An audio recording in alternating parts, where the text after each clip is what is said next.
Hello and assalamu alaikum my YouTube family. You are watching SLO based learning platform and today we are here with another video that is types of sentences according to structure. In our previous content we talked about the types of sentences according to function and what is sentence, what is predicate and what is subject. We talked about every चंग in detail. सो आज का topic sentence structure पे. तो sentence क्या होता है basically? Sentence में sentence a combination of subject and verb, और सेंटेंस हमारे पास ऐसे वर्ड्स होते हैं जो कि हमें फुल फ्लेज आइडिया देते हैं, फुल फ्लेज मीनिंग देखते हैं. तो अकॉर्डिंग टू स्ट्रक्चर इसकी कितनी टाइप्स हैं, क्या टाइप्स हैं, ये हम डिस्कस करेंगे. प्रीवियस कंटेंट कोई भी आप सेंटेंस से रिलेटेड, क्लॉज से रिलेटेड या पार्ट्स ऑफ स्पीच से रिलेटेड आप जानना चाहते हैं तो उनका लिंक मैं डिस्क्रिप्शन बॉक्स में डाल दूँगी, आप वहाँ से ले सकते हैं. और मज़ीद इस तरह के कंटेंट के लिए subscribe our channel and let's talk about the topic. So, sentence types according to structure. So, we are having 4 types: simple, compound, complex and compound complex. तो one by one इनको डिस्कस करते हैं और देखते हैं कि इनमें क्या चीज़ डिस्कस हो रही है. So, we are having simple sentence. कहते हैं जी simple sentence has only one independent clause and no subordinate clause. तो ये बात हम डिटेल में पढ़ चुके हैं कि डिपेंडेंट क्लॉजेस क्या होती है और इंडिपेंडेंट क्लॉजेस क्या होती हैं. जब हमने क्लॉज वाला टॉपिक किया था तो उसमें डिटेल में हमने बताया था कि इंडिपेंडेंट क्लॉजेस वो होती हैं जो अपनी कंप्लीट थॉट देती हैं और वो किसी पे डिपेंड नहीं करती. Whereas we talk about dependent clauses तो वो अपनी कंप्लीट थॉट नहीं देती, वो अपना मीनिंग कन्वे करने के लिए किसी दूसरी क्लॉज, इंडिपेंडेंट क्लॉज पे डिपेंड कर रही होती हैं. तो हमारा ऐसा सेंटेंस जो अपना फुल फ्लेज मीनिंग दे और उसमें एक इंडिपेंडेंट क्लॉज यूज़ हो रही हो, वो सिंपल सेंटेंस कहलाता है. और उसमें कोई भी सबऑर्डिनेट क्लॉज यूज़ नहीं होती. अब सबऑर्डिनेट क्लॉज कौन सी हैं वो सारी हमने पढ़ी थी, जो कि with the help of a word जो हम लोग ने जनरेट किया था उसकी मदद से हमने याद किया था उसे, यूएसए बाबा वर्ल्ड वॉर आए. ठीक है, तो इसमें क्या होता है कि सिंपल सेंटेंसेस ऐसे सेंटेंसेस होते हैं जो फुल फ्लेज अपना मीनिंग देते हैं, सब्जेक्ट वर्ब कॉम्बिनेशन होता है उनमें, और एक इंडिपेंडेंट क्लॉज होती है, उसमें कोई डिपेंडेंट क्लॉज नहीं होती. जैसे कि यहाँ पे ज़रा देखिएगा, सब्जेक्ट है मिक लाफ्स. ठीक है, Mick is a name of person, subject है, laugh is a verb, full fledge आ रहा है मीनिंग. इसमें कोई भी आपके पास डिपेंडेंट क्लॉज नहीं है, एक क्लॉज है और मीनिंग कन्वे हो गया. नेक्स्ट है Luke drank his morning coffee. तो Luke is a name of person. ठीक है, तो ड्रैंक वर्ब है, his morning coffee rest part है. ठीक है, तो फुल फ्लेज हमें मीनिंग समझ आ रहा है. ये हमारे पास एक इंडिपेंडेंट क्लॉज है and this is simple sentence.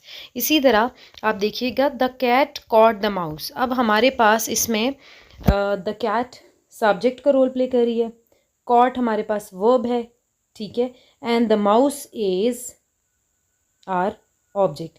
तो ये हमारे पास एक फुल फ्लेज मीनिंग कन्वे हो रहा है. तो ये हमारे पास एक क्या है, एक इंडिपेंडेंट क्लॉज है और ये हमारे पास ओवरऑल एक सिंपल सेंटेंस है. ठीक है, उसके बाद कहते हैं a simple sentence has no subordinate clause. ये बात हम पढ़ चुके हैं कि कोई उसमें सबऑर्डिनेट क्लॉज नहीं होती, यानी सबऑर्डिनेट क्लॉज वो होती है जो डिपेंडेंट क्लॉज होती है, तो ये इंडिपेंडेंट होता है. ठीक है, उसके बाद यहाँ पे देखें, जैसे Victor came home early morning, one independent clause है. ठीक है, इसी तरह Victor has left when she woke up. तो ये हमारे पास, चूँकि ये सिंपल सेंटेंस नहीं है क्योंकि इसमें दो क्लॉजेज हैं, हमारे पास एक ही क्लॉज होती है. ठीक है, अच्छा इसमें कंपाउंड वर्ब आ सकता है. जैसे देखें, she drove and watch the sunset.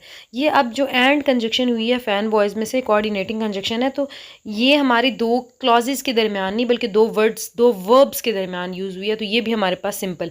अच्छा, अक्सर बच्चे कन्फ्यूज़ हो जाते हैं कि अगर इसमें कंजक्शन का यूज़ हो रहा है तो ये हमारे पास जो है, चूँकि इसमें कंजक्शन का यूज़ हो रहा है तो ये हमारे पास कंपाउंड क्लॉज हो, लेकिन ये कंपाउंड नहीं है, दिस इज़ सिंपल. अब देखो, शी ड्रोव एक वर्ब एंड इन दोनों वर्ब्स को ज्वाइन कर रहा है, दो क्लॉजेस को ज्वाइन नहीं कर रहा. अगर तो ये दो क्लॉजेस को ज्वाइन करे तो ये हमारे पास कंपाउंड होगा. अदरवाइज़ ये हम, चूँकि इसमें दो वर्ब्स यूज़ हो रहे हैं, फिर बीच में कंजक्शन फैन वॉइस यूज़ हुई है, कोऑर्डिनेटिंग कंजक्शन, लेकिन this is also a simple sentence. इसी तरह दी एंड अली. अच्छा, इसमें भी देखें, दो नाउन्स को कंबाइन कर रहा है ये कंजक्शन. ठीक है, कोऑर्डिनेटिंग कंजक्शन, लेकिन सेंटेंस ये सिंपल ही है, इसमें एक इंडिपेंडेंट क्लॉज ही यूज़ हो रही है. ठीक है, अच्छा moving towards the next. ये था हमारे पास सिंपल क्लॉज का.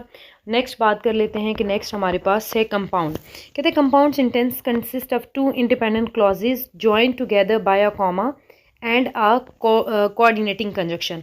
अब ये हमने अपने प्रीवियस लेक्चर में बात की थी कि हमारे पास एक वर्ड होता है, ये हमने एक वर्ड जनरेट किया था फैन वॉइस. ये होती हैं सारी की सारी हमारे पास कोऑर्डिनेटिंग कंजक्शन. ठीक है, अब इसमें होगा यूँ कंपाउंड, एज नेम सेज कि compound mean mixture of two, दो चीज़ें, यानी दो आपके पास फुल फ्लेज मीनिंग देने वाली इंडिपेंडेंट क्लॉजेज जब इकट्ठी हो जाती हैं, उनके बीच में इस ये कोऑर्डिनेटिंग कंजक्शन आ जाए, इनमें से यानी फैन बॉयज़ में से कुछ आ जाए, तो वो आपके पास है कंपाउंड सेंटेंसेस। एग्जांपल की मदद से देखते हैं जी। सो ज़रा देखिएगा, oh yes here it is, या तो ज़रा आप देखिए with the help of example, he was tired, ठीक है, ये आपके पास एक क्लॉज होगी। And he went to bed early, this is another clause, और इसको ज्वाइन किया है हमने फैन बॉयज से, फॉर, ठीक है, एफ स्टैंड्स फॉर। तो ये आपकी एक, this is independent clause, this is independent clause, बीच में कंजक्शन, कोऑर्डिनेटिंग कंजक्शन। अब दो इंडिपेंडेंट क्लॉजेज जहाँ पे यूज़ होंगी तो वो आपके पास क्या है, this is an example of your compound sentence, ठीक है। इसी तरह I cook dinner, this is a clause, एक अलग से क्लॉज है ये, और उसको फिर हमने and, with the help of and हमने इन दोनों क्लॉजेज को, अच्छा आपने सिंपल सेंटेंस में नोट किया होगा कि वहाँ पे दो नाउन या दो वर्ब्स को हमने चूँकि ज्वाइन किया था तो वो हमारे पास सिंपल था। अभी हम क्या करने लगे हैं, we are suppose to join two clauses, एक ये क्लॉज हो गई, एक ये क्लॉज होगी, और एंड की मदद से हमने इसे क्या कर दिया, ज्वाइन कर दिया, तो ये आपके पास है कंपाउंड। इसी तरह Jenny has a red car but Gill या Jill whatever has a blue car, ठीक है, is a name of person. So यानी यहाँ पर एक हमारे पास ये क्लॉज, एक ये clause, and both are joined with the help of FANBOYS, तो ये आपके पास क्या है, this is an example of compound sentence. तो ये था जी कंपाउंड के बारे में।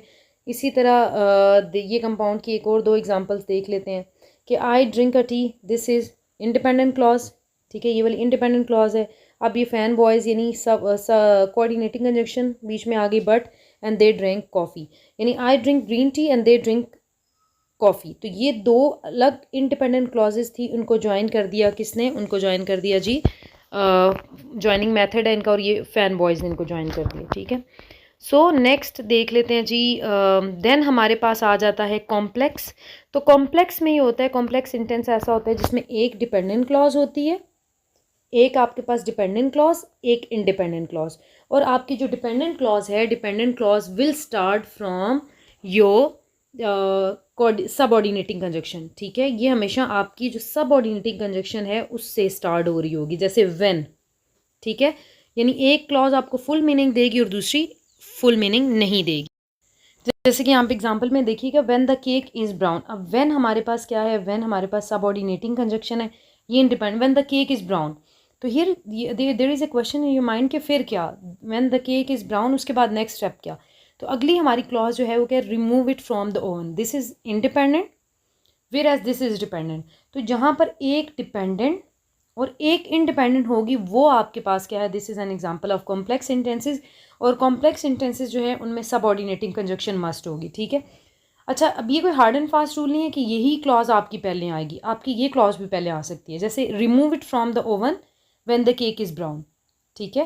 तो ये आपके पास that was the example of your complex sentences. इसी तरह देखें, you will definitely lose if you don't try, तो आप इसको पहले ला सकते हैं क्या, you can say in this way, आप कह सकते हैं कि if you don't try you will definitely lose, तो ये आपके पास क्या है, this is an example of complex sentence. So moving towards the next, that is, देख लेते हैं नेक्स्ट को जी।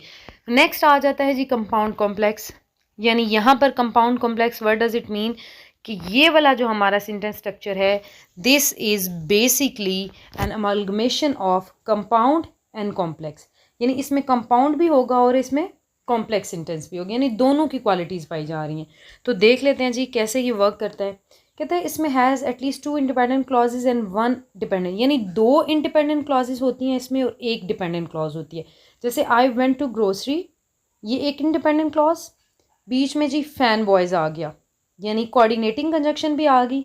फिर दूसरी आई पिक द लॉन्ड्री, दूसरा clause independent. Before dinner, before जी आपके पास क्या है, बिफोर आपके पास है सबऑर्डिनेटिंग कंजक्शन, ये कोऑर्डिनेटिंग कंजक्शन, यानी subordinating conjunction and coordinating conjunction दोनों कंजक्शंस यूज़ होती हैं किसमें, कंपाउंड कॉम्प्लेक्स में, और 2 इंडिपेंडेंट क्लॉजेज और 1 डिपेंडेंट क्लॉज होती है, ठीक है। नेक्स्ट सर एग्जांपल देखें, व्हेन आई गॉट होम, एक क्लॉज जो कि व्हेन से स्टार्ट हो रही है सबऑर्डिनेटिंग कंजक्शन से, तो मीन ये क्या है, dependent clause. Nobody was there, independent clause, so I called mom who was at work, यानी यहाँ पर क्या हो रहा है आपके पास, इसमें कोऑर्डिनेटिंग कंजक्शन भी, सबऑर्डिनेटिंग कंजक्शन भी, और this is an example of your compound complex, ठीक है। तो जी ये आपके पास आप एक और एग्जांपल देख लेते हैं, कहते हैं because of the pandemic she was laid off but she found a new job after a month and she is launching a new business that's located near our house। तो यानी ये इसमें आपके पास 3 independent clauses and 3 subordinate clauses, ठीक है। तो basic आपने जो बात याद रखनी है वो यही है कि हमारे पास जो कंपाउंड कॉम्प्लेक्स है, चूँकि इसमें कंपाउंड भी और कॉम्प्लेक्स भी दोनों की ट्रेड्स पाए जाएंगे, यानी इसमें डिपेंडेंट क्लॉजेज भी होंगी, इंडिपेंडेंट क्लॉजेज भी होंगी, इसमें कोऑर्डिनेटिंग कंजक्शन भी होगा और सबऑर्डिनेटिंग कंजक्शन भी होगा। So that was all about the lecture, and lecture क्या था जी, सेंटेंस की टाइप अकॉर्डिंग टू स्ट्रक्चर। तो ये थोड़ा सा कॉम्प्लेक्स टॉपिक था, बट आई ट्राई मैक्स कि मैं इसको आसान करके आपको बताऊं।